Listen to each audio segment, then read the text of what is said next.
is very derogatory towards not just the tradition, but also against Krishna Bhakti Sampradayas, any Krishna devotee tradition, devotion traditions. So, and it also questions the character of Krishna. So and in a very very harsh tone. It's not subdued, it's not subtle, it's direct, it's rude. That's how the film presents it, that's how everyone sees him. But he admits in the court that he had no knowledge of the language. He has never read the commentary. He says that I haven't read the commentary in the entirety. I can't. I don't have any knowledge of Sanskrit. Then how are you placing this allegation? He's like, well, I'm observing. These are my observations from the outside, and that's how I'm placing these allegations.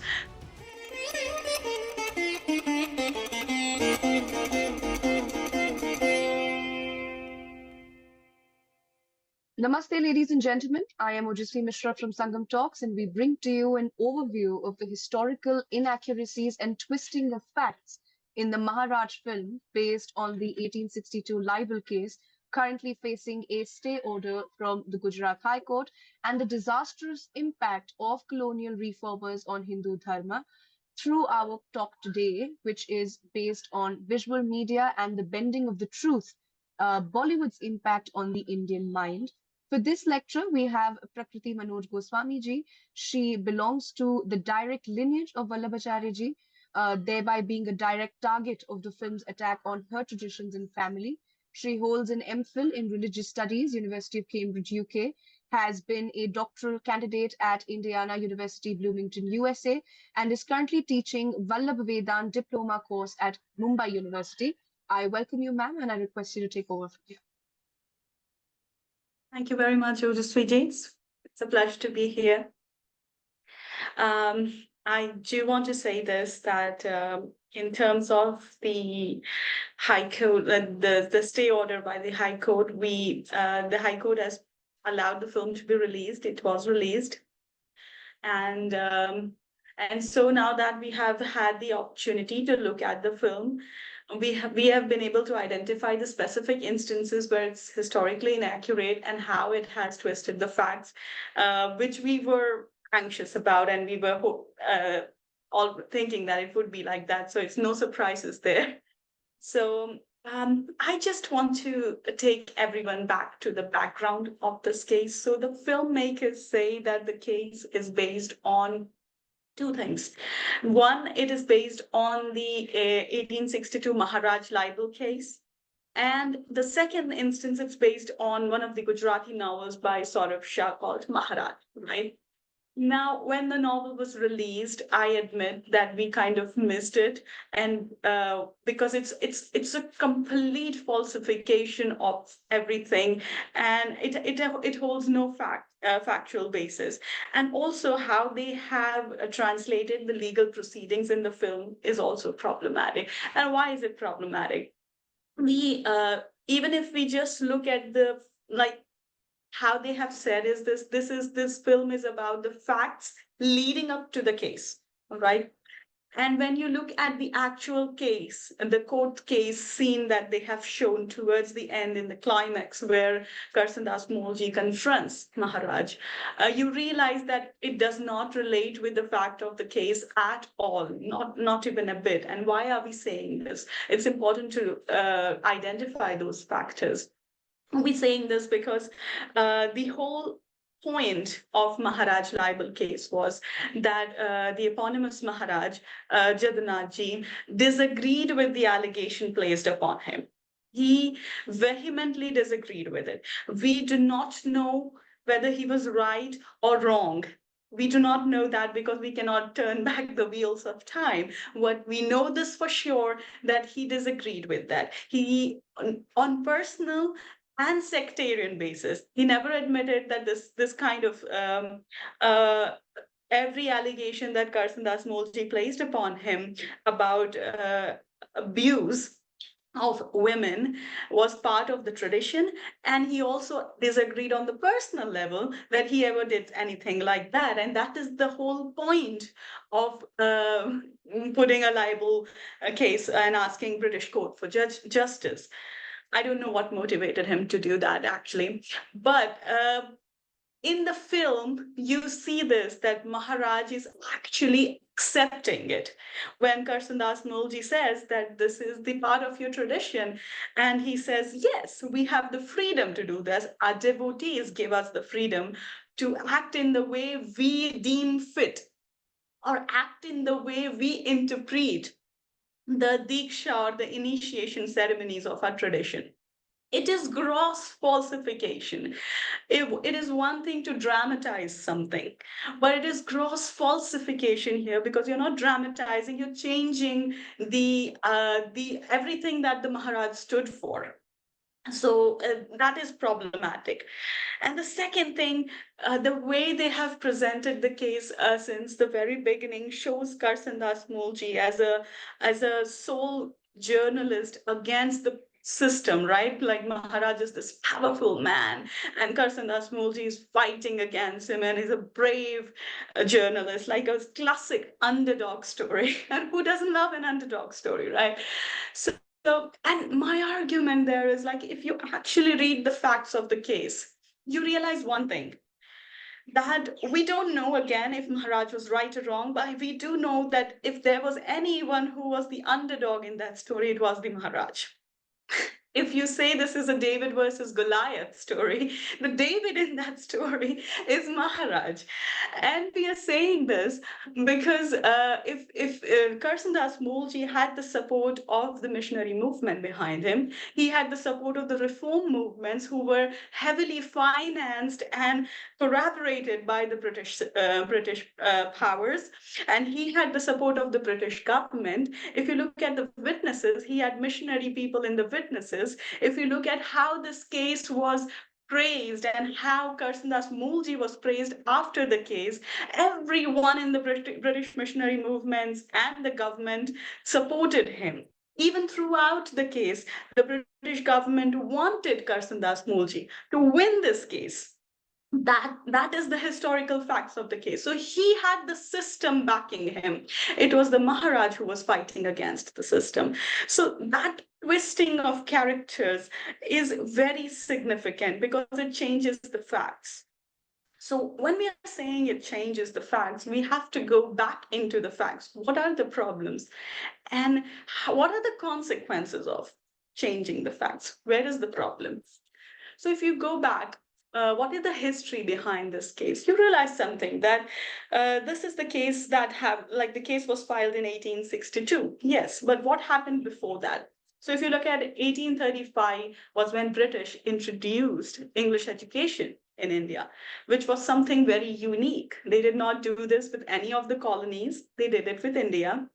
Uh, and because they realized that they needed a medium to control the young generation of India and systematize them according to British civilization or British culture, which primarily at that time definitely included Protestant Christian culture.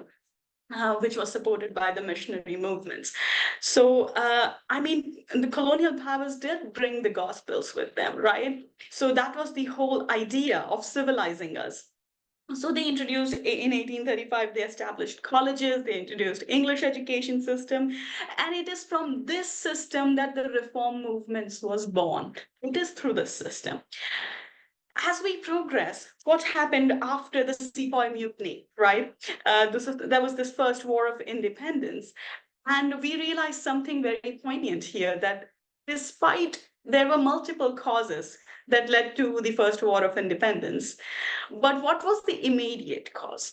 It was religious in nature.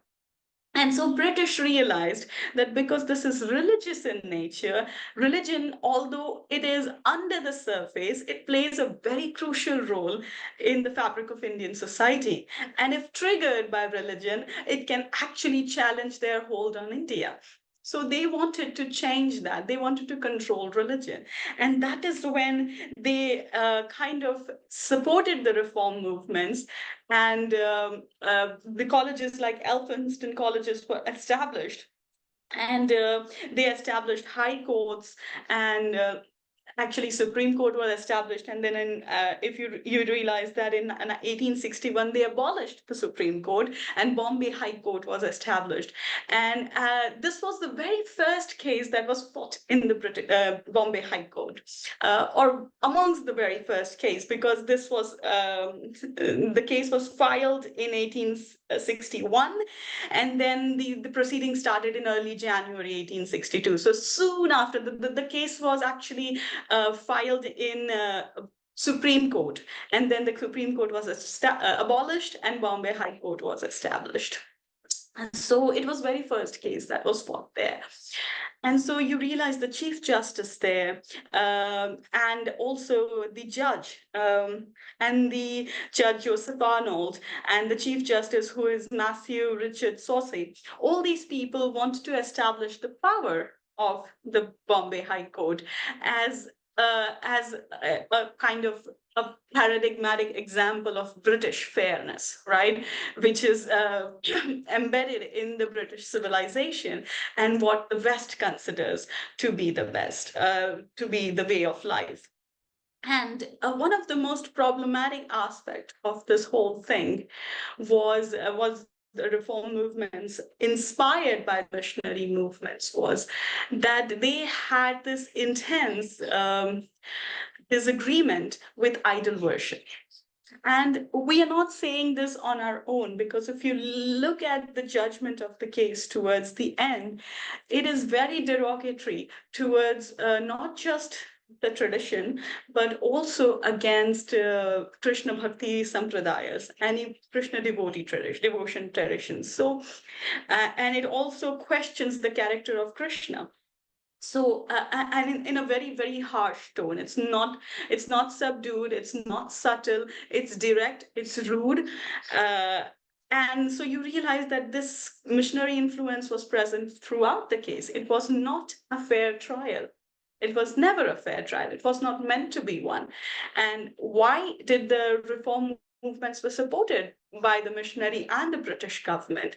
When you look at how all of this started, how the trial started, was when Ersandas Moolji actually founded with somebody else. I'm missing the name right now, but he's founded this Gujarati newspaper called Satya Prakash. Right, and in that Gujarati newspaper, he wrote an article in which, along with the allegations of gross iniquities against the Hindu gurus, especially the gurus of Vallabhacharya tradition, and he identified Jagannathji by name, he also said something important. He said that all the sampradayas that are founded in Kali Yuga are actually heretical. So, and therefore they are against the Vedas, they are heretical, and so we should not follow them. And then he goes on to place allegations of gross iniquities. This idea of heresy, even if you look at the wordings, the Samaj, like Brahmo Samaj, Arya Samaj, the reform movements uses, they use words like Vedic churches, congregations. They use words, and for idol worship, they not only say that it's harmless error, they actually go ahead and say this is positively sinful. The idea of idol worship being sinful and it's being heretical against the Vedas is predominantly a Christian idea. We, even the traditions in the Vedantic traditions who do not have idol worship or who have the focus on Nirakara Brahman, like the Kevaladvaitins, we find that they do not see idol worship as sinful. They merely see it as a step before which then you transcend the idol worship, or you transcend the Sakara Brahman, you transcend the Bhagavan and Ishwar and Jiva divide, and then you become one with the Brahman. So that is the basic idea, but they're not saying idol worship is sinful. Or in fact, Shankaracharya and the Mathas were responsible for establishing the Smarta Sampradaya, right? And there are numerous bhajans written by Shankaracharya. So we never had that concept of idol worship being heretical or sinful. This is a borrowed concept from the British. And British, while they could make sense of the formless Brahman in some way, they were not able to make sense of the idol worship at all. Like, how and why do we have sampradayas, or we have an Upanishadic Vedantic system which has the concept of formless Brahman, but still somehow has space for sampradayas that have idol worship within them? Like, how is these two coexisting within the same fabric of Vedantic sampradayas? They were not able to make sense of it, because the British system or the Christian system was predominantly linear, right? And it has no space for pluralism. So if there are diverging ideas, if there are ideas that are contradictory to each other, there is a compulsion that one has to be right and the other has to be wrong. Whereas for Indian society, we always had divergent ideas. So we have ideas that are contradictory to each other and still coexisting. And then we have sampradayas with divergent thoughts, with different interpretations of the Vedic truth. So when the Samaj gave this clarion call of go back to the Vedas, what does it mean to go back to the Vedas? What does it actually mean? Because Vedas is everything from yajna to Surya worship to the Nirakara Brahman to the Ishvara. It's everything. And we have for centuries different acharyas trying to figure out what the Vedas mean. Then you have Maharishi Vyasa kind of systematizing Vedas through Brahma Sutras, right? And then you have acharyas commenting on Brahma Sutras, trying to figure out what the Brahma Sutras mean. So we have so much diversities in understanding the Vedas. So when you are saying go back to the Vedas, what are you talking about? Who knows what the Vedas mean? So what they actually meant at that time was very clear. What they meant, the British had this judgment, British judgment was very clear. They said that, okay, you once had a glorious civilization. And I'm not making this up. Okay, if you read the British parliamentary debates, this is there, right? So I'm not making these things up. This is before the Sepoy Mutiny, after the Sepoy Mutiny, when British were rethinking how to establish Indian society and governance in the Indian society. You have this. So they are thinking like, okay, what do we do? And they decided, okay, you once had a glorious civilization. That is true. We're not saying you never had a civilization. They cannot say that. We have history and evidence supporting that. But you have lost it. Hindus have lost that civilization. So what do you have now? Well, now you are lost, so you need us to tell you the meaning of your scriptures. We will tell you what Upanishads mean. If you want to know what Upanishads mean, don't look at Shankaracharya's commentary, don't look at Vallabhacharya's commentary, look at Max Muller's commentary. He will tell you what Upanishads mean. And they told us that the Upanishads actually are supporting Nirakara Brahman. And this idol worship is later distortion, right? It's later distortion.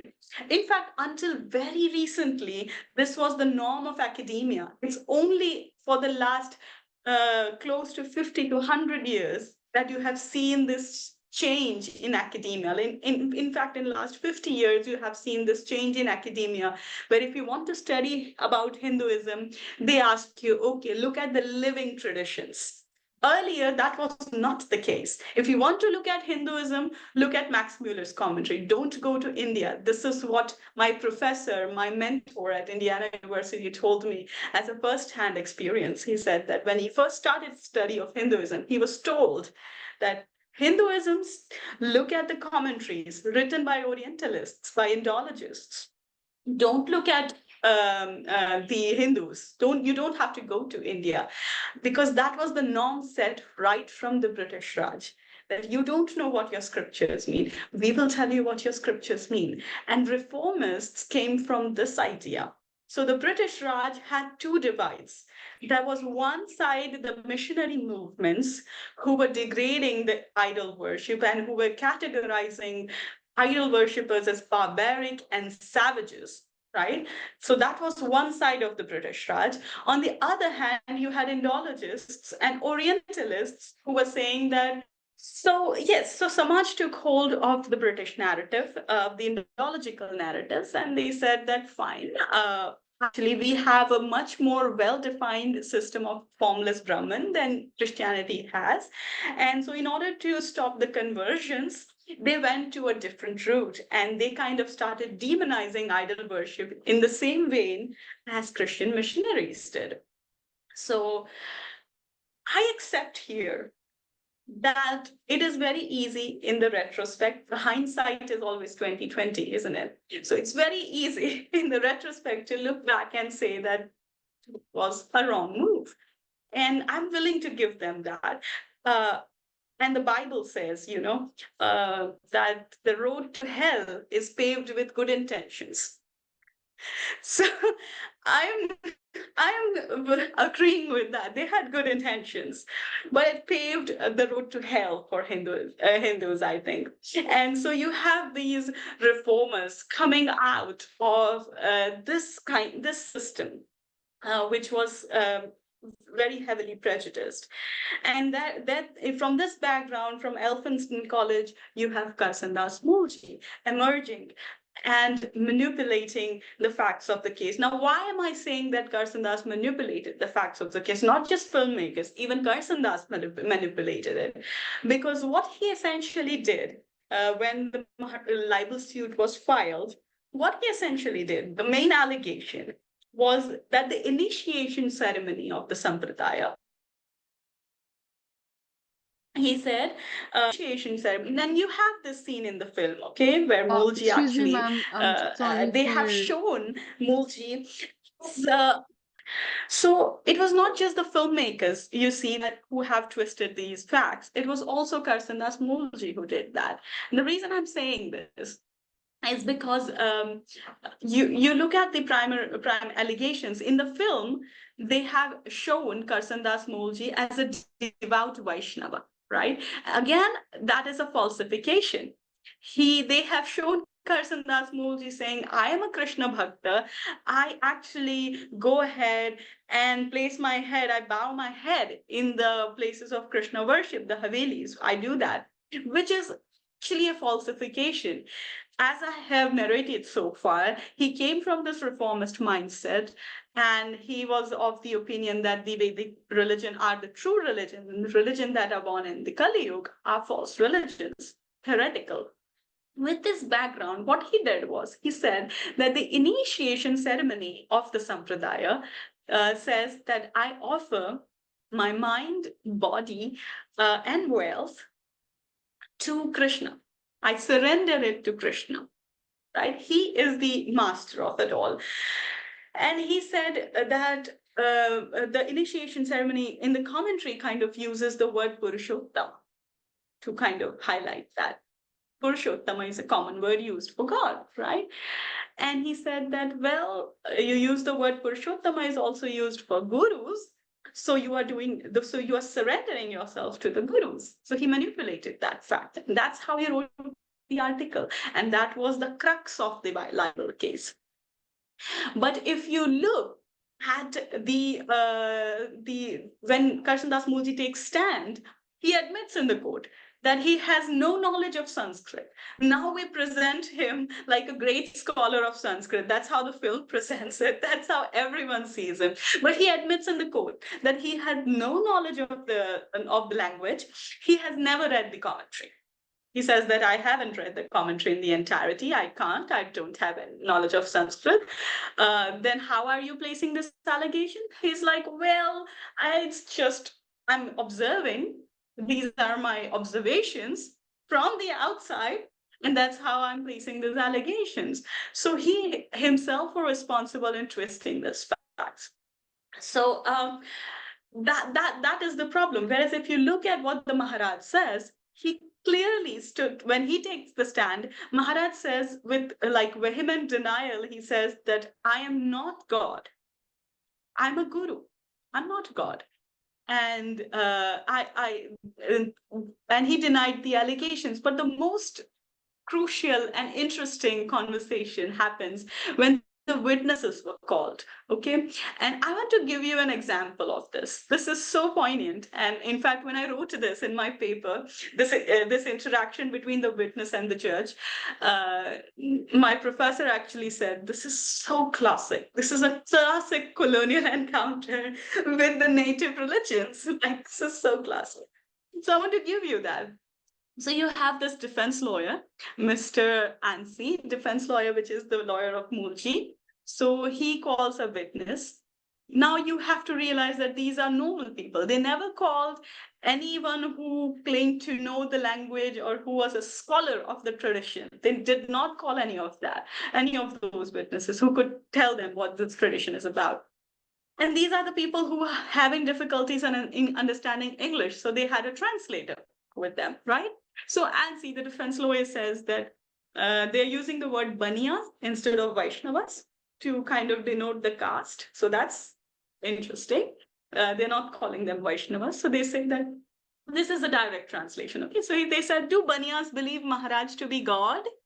And the witness says, no, we consider him to be our guru. Okay, he's clear.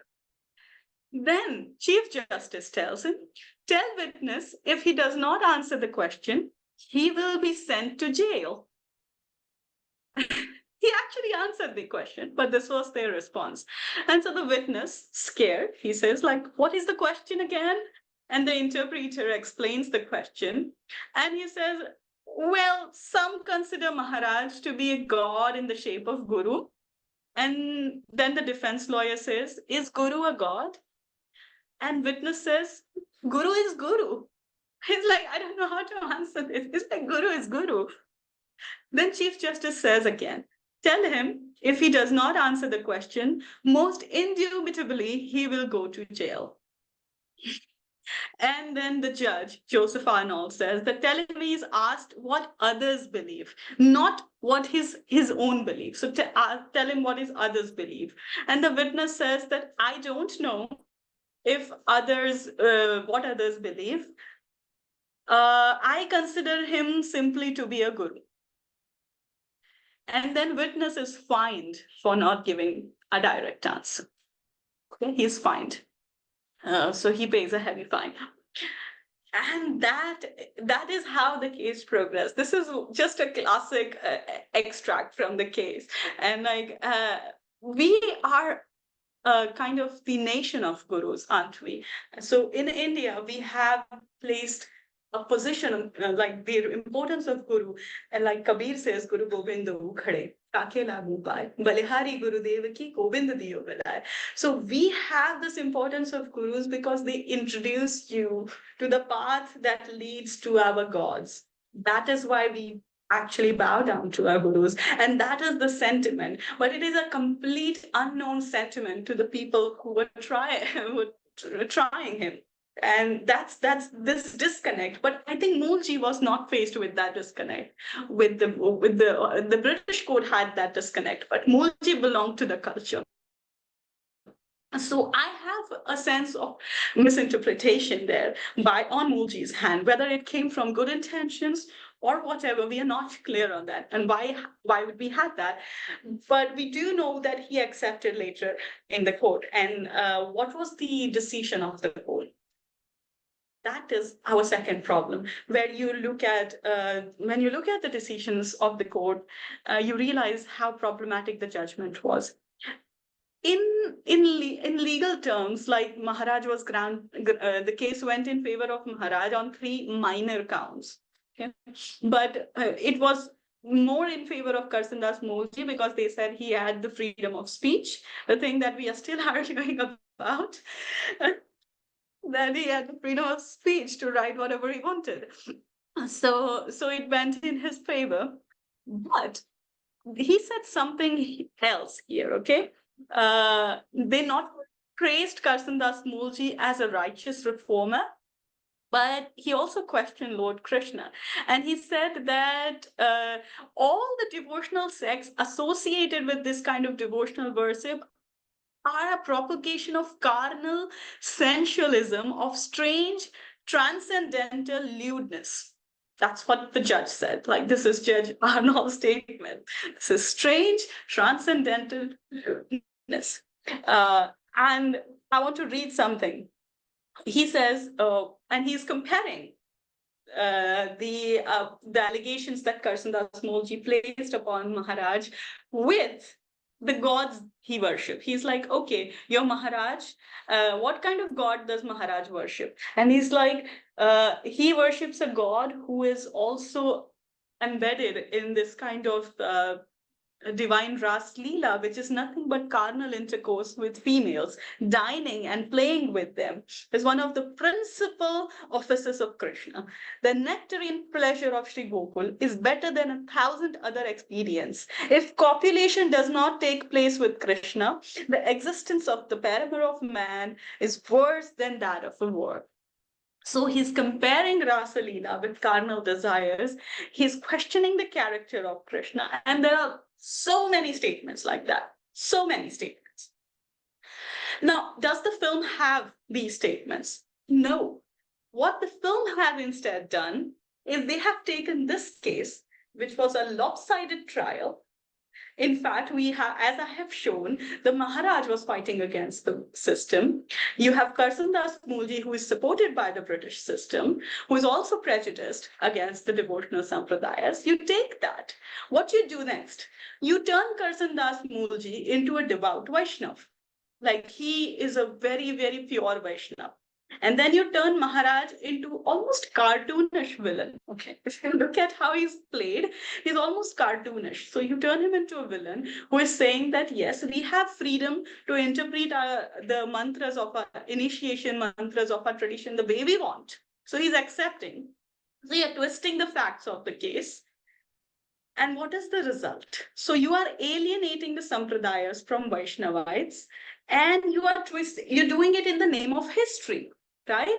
So if you want to falsify these facts, I think you do not have the right to use real historical names, because you cannot go against what they said in court. You can dramatize it, but you cannot state the opposite of what they have said. It's falsification. So if you want to do that, you want to come up with an imaginary case where Maharaj is the villain and he's fighting against an honest journalist, you should not use real life names. See, this is a historical fiction. This is not a history lesson. I mean, it's not even facts leading up to the case, because they have shown so many instances of sexual intercourse throughout the film. And I think it's just an excuse to show these scenes, because that often happens with films like this. But whatever those are, like, you have no evidence. If you are basing those scenes from the book, even the book is not grounded in any facts. So how do you know that in 1860s, the Maharaj engaged in these gross iniquities when he vehemently denied it, and then you have no proof? So I'm of the opinion, in fact, that if you have proof against one person, it's a different story. But without a proof, if you're tarnishing the image of a man who is revered by so many people, and then you're going ahead and tarnishing the image of the sampradaya. Why are you tarnishing the image of the sampradayas? Because there is a scene, I think at around 1 hour 57 minutes, in which Karsandas says that this has been going on for centuries. Not century, centuries. Right? So at least 2 centuries. So now this case was in the 1860s. There's 200 years, at least 200 years before that, based on his statement. So you are saying for close to 300 to 400 years, this sampradaya engaged in the acts of gross iniquities. And then you say this as not, it is not against the sampradaya. We are just against these kinds of acts. Then be against these kind of acts. Why are you using the name of the sampradayas? Why are you saying that this happened for close to 400 years in the sampradayas without any proof? Why are you changing the narrative? Why is there a character assassination of the Maharaj in the film? I have problems with these kind of it kind of propagates the missionary agenda. That is my problem. On one hand, it's character assassination. On the other hand, it propagates the missionary agenda. It kind of veils the truth, right? Because the missionary people, the way they wrote articles on this case and this trial and how they praised Karsan Das Moolji was because they wanted the devotional sampradayas to die down. Because now, who worships Nirakara Brahman? The dominant Hindu sampradaya are based on these kinds of bhakti sampradayas, right? And you wanted them to collapse and go to completely destroy them. And so they changed the narrative of the case. In free India, why are we propagating the same narrative? Why are we not showing the truth of these kinds of trials? That it wasn't fair, and it is not fair to show the same thing today. It is high time we actually look at what Bhakti Sampradayas did for this country. In fact, I want this question to be seen in the context of the reformers. We always praise the reformers for bringing about these social changes. But if you look in a perspective, it was the Bhakti Sampradayas that brought about these changes.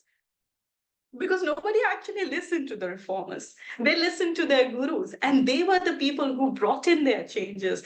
You look at the history of this sampradayas. Look at Ramanuja Sampradaya.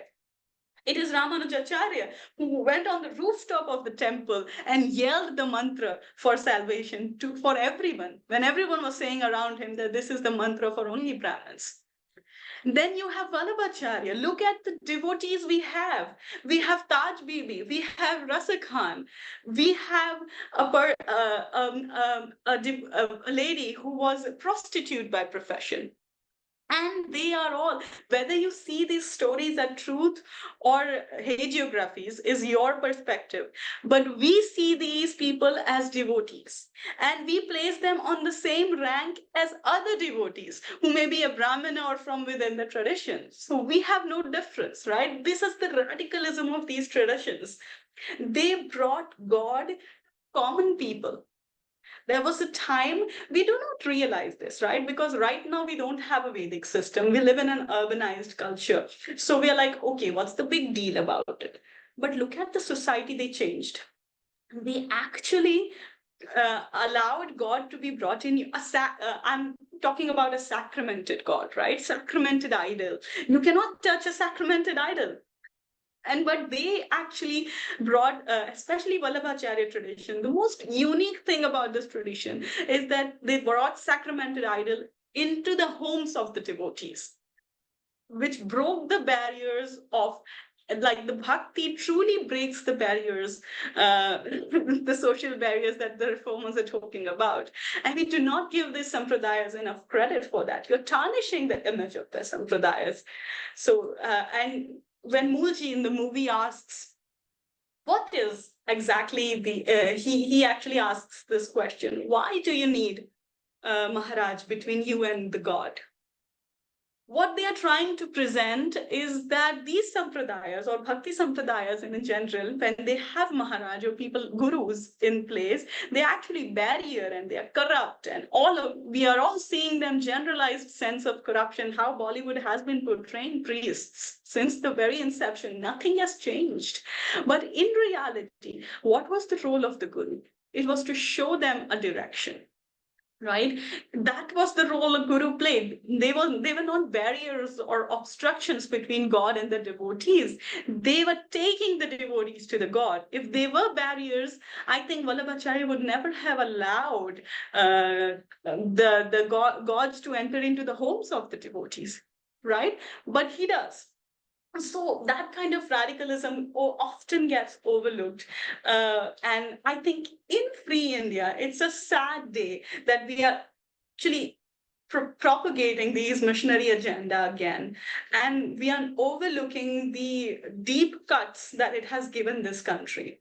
It has been, and so and we are still falsifying it. Like you're not only propagating the missionary agenda, but you're changing the narrative to make it worse than it actually is.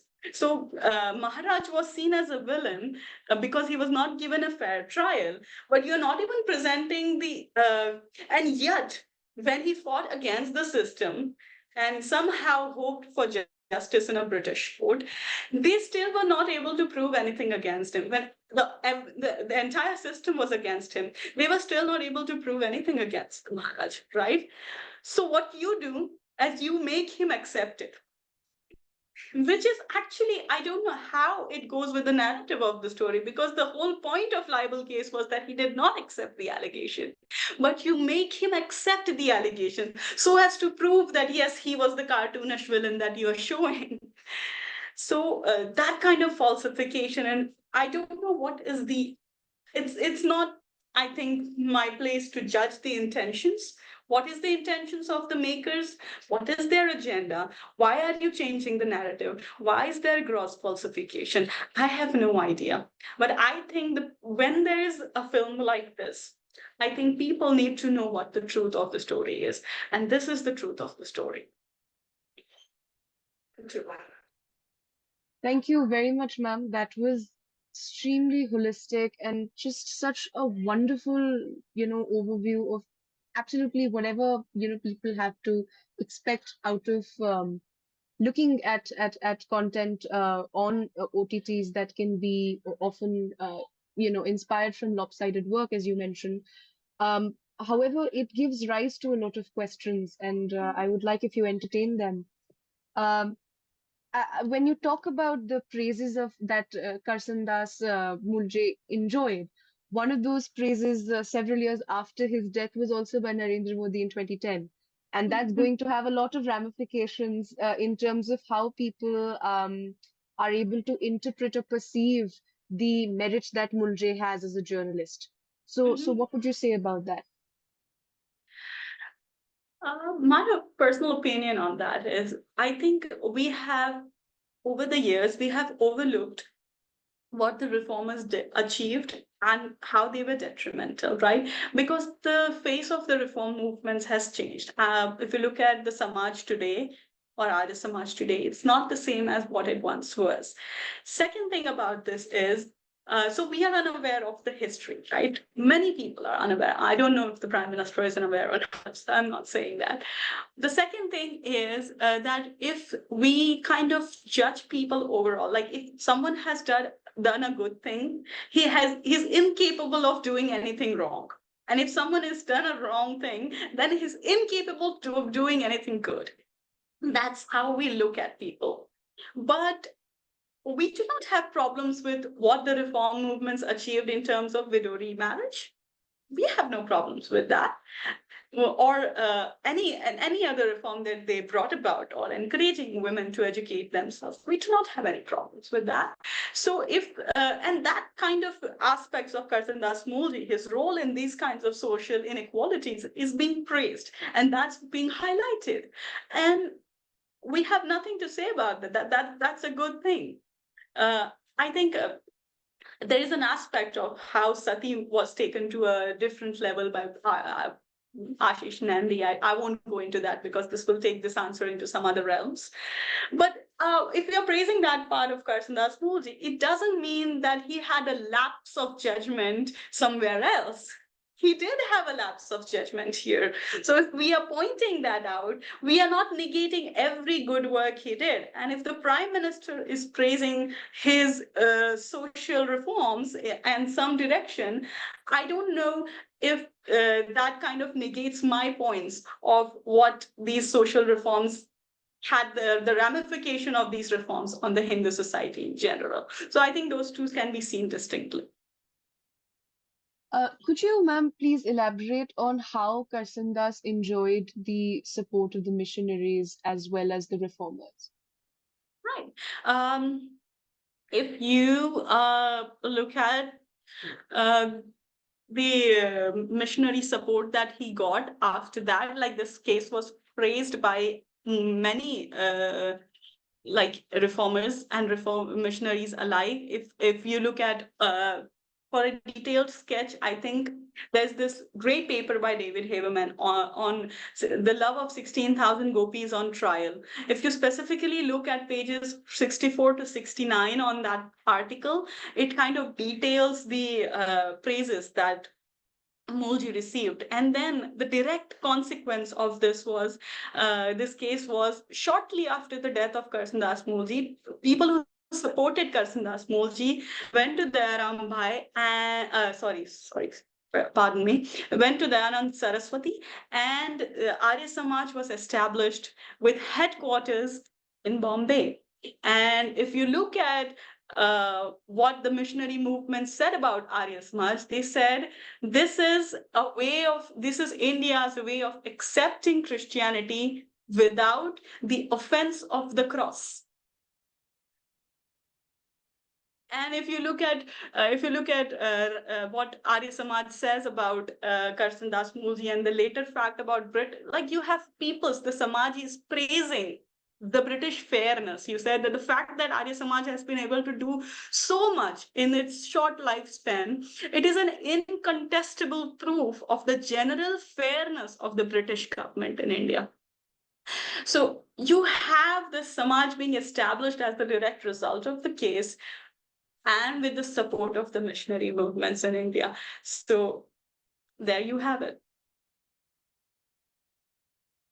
Another thing, ma'am, is that often this particular misconception of the ill treatment of women within the Sampradaya stems from a misinterpretation of a certain expectation that is laid upon the devotees during the initiation ceremony, where they're said to give away all that is theirs, their family and their possessions.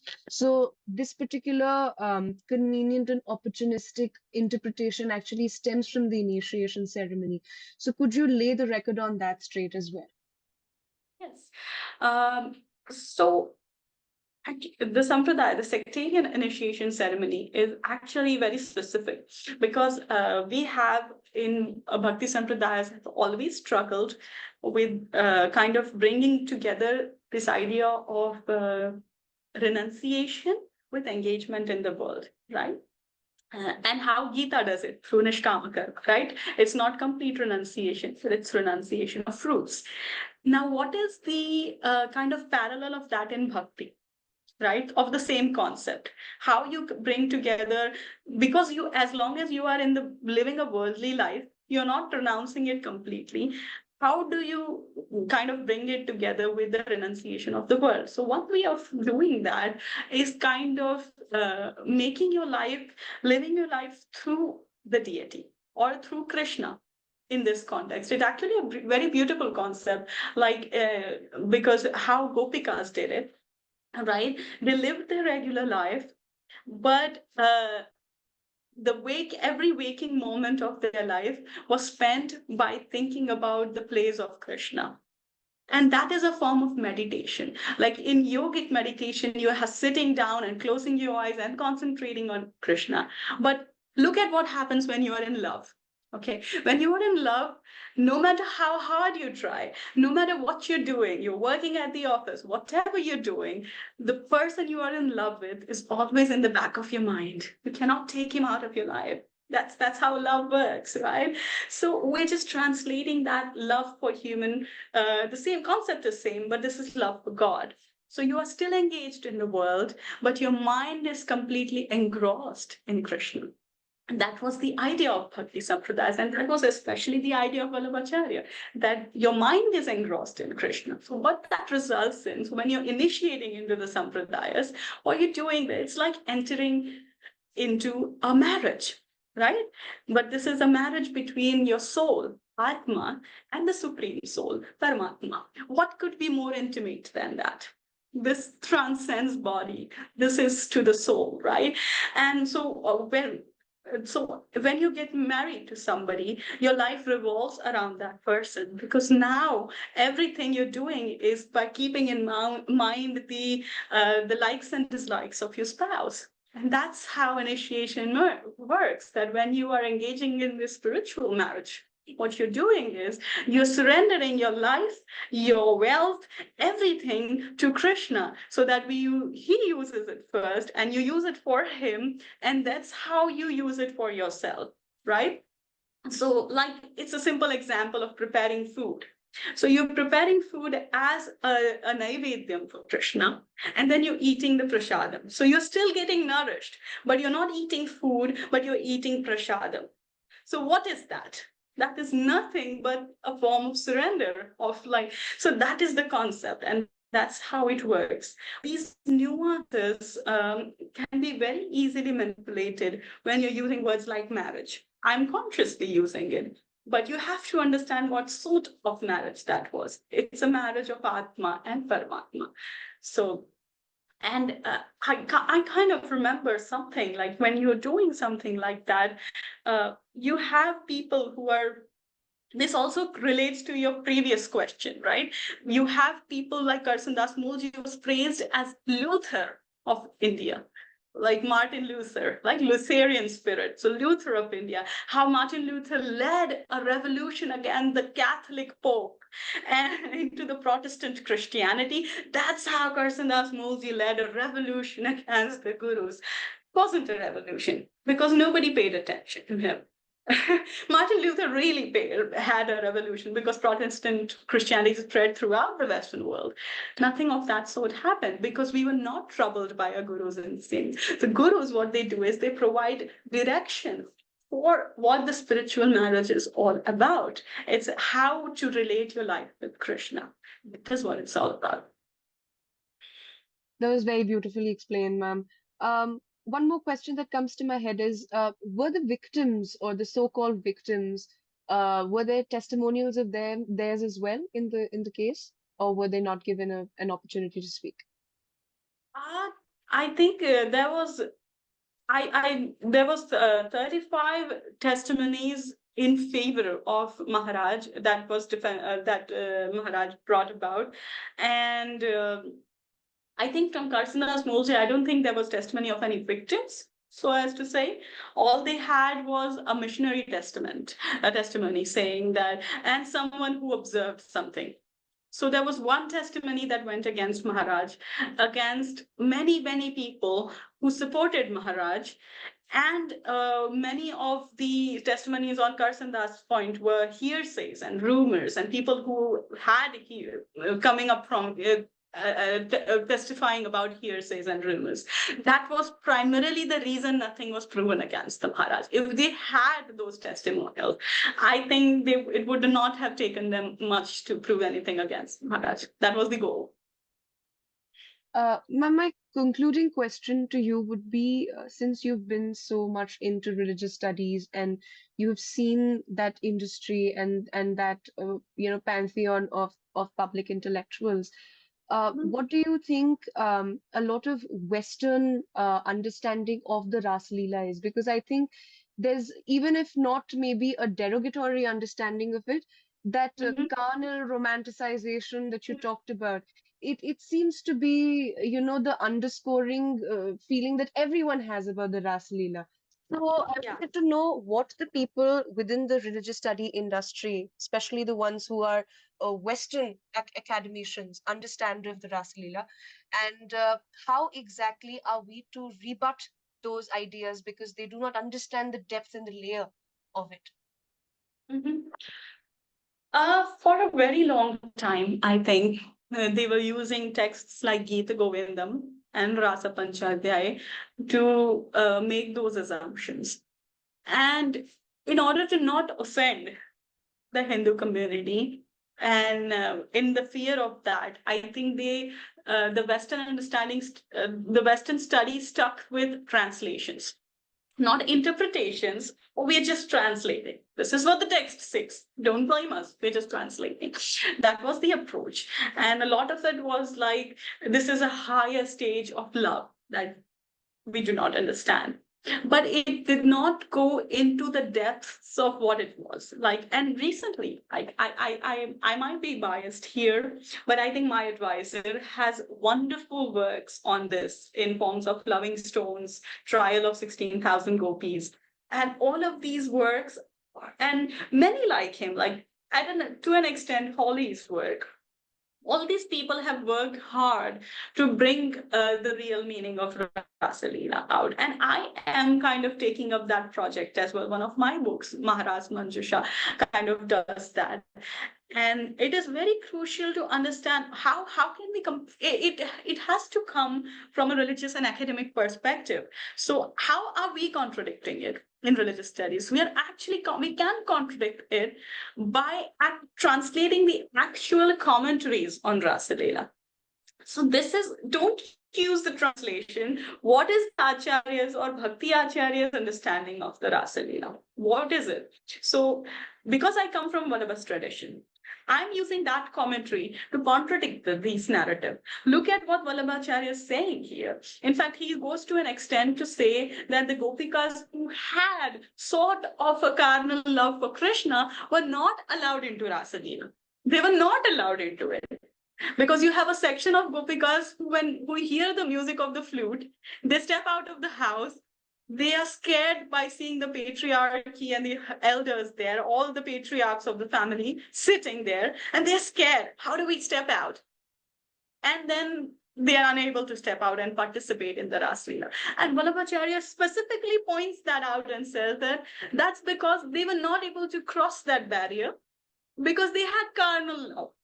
It has not translated into spiritual love. And how does carnal love translate into spiritual love? So Vallabhacharya says that bhakti is when you have the understanding of the cosmic magnificence of Krishna as the supreme person, which we call Mahatmya Gyan, with intense love for him. So that has to come together, that you have intense love for him, but he is not a human, it's not human love. He is the supreme soul. When those understandings merge, that's when you have the zenith of bhakti. And the Gopikas who understood that about Krishna and did not have carnal desires for him, had spiritual love for him as an understanding. Who do you love more than yourself? It is the natural love that we have for ourselves. It's just natural. So what is more what's deeper than our Atman? It's the Paramatman. Once you get to that understanding, the Gopikas who had that understanding were allowed into the Rasa Leela. So this very commentary refutes all the other ideas about Rasa Leela. So we can use the Acharya commentary. This is what the tradition stands for. This is the classic interpretations. Ma'am, with your answers and the explanation of the entire case, I think I've been able to juice out the next two sessions that I can have with you. One is going to be on the book that is coming up, and the other is going to be on the Bhakti Sampradaya and how it caused social reform in the country. So I am going to bother you on several accounts after this for many such sessions.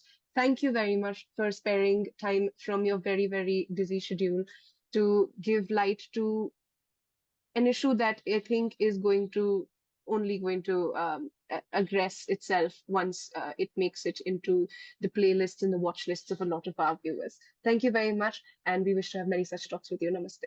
Thank you so much. I just want to say I look forward to those sessions with you. It has been a pleasure talking to you. You've been a very patient listener. So I also want to thank Sangam Talks for giving us this platforms and opportunity to present the truth. So you've done a great service here. That's what I believe.